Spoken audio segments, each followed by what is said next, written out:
L'information du jour, c'est qu'on est bientôt à la fin de l'année scolaire. Et donc c'est chouette, il reste plus que 2 jours.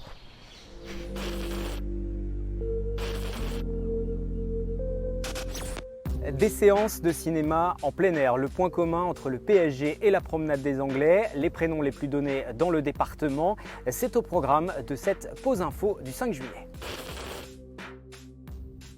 Le nouveau campus du PSG à Poissy est présenté aujourd'hui à la presse, mais saviez-vous qu'il existe un point commun entre ce site de 74 hectares et la promenade des Anglais à Nice? C'est son concepteur Jean-Michel Wilmot, l'architecte, designer, est à l'origine des célèbres chaises bleues qui font face à la Méditerranée et il est donc également le concepteur de ce nouveau site d'entraînement du club de la capitale.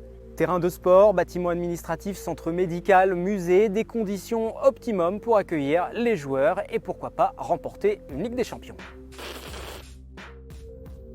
Si vous résidez dans les Yvelines, que vous êtes jeune parent, peut-être avez-vous prénommé votre enfant Emma ou Gabriel. Ce sont les 2 prénoms féminins et masculins les plus donnés dans le département selon une enquête de l'INSEE.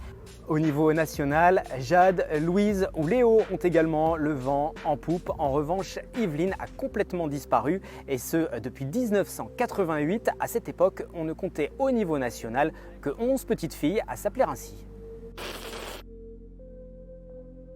Vous pouvez d'ores et déjà noter les dates dans vos agendas. Du 18 août au 9 septembre se déroulera la 12e édition des Yvelines font leur cinéma, piloté par le conseil départemental des Yvelines qui vient de dévoiler la programmation.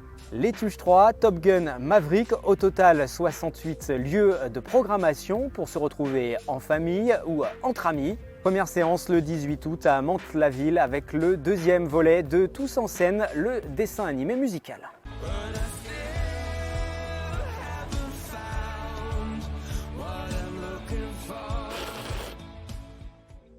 N'en déplaise aux touristes, le château de Versailles ne sera pas présenté dans son plus bel écrin pendant les prochains mois, mais c'est pour mieux briller lors de l'ouverture des Jeux Olympiques en 2024. La grille d'honneur est recouverte d'une palissade en bois datant du XVIIe siècle. Elle sera rénovée, consolidée et s'offrira une nouvelle dorure.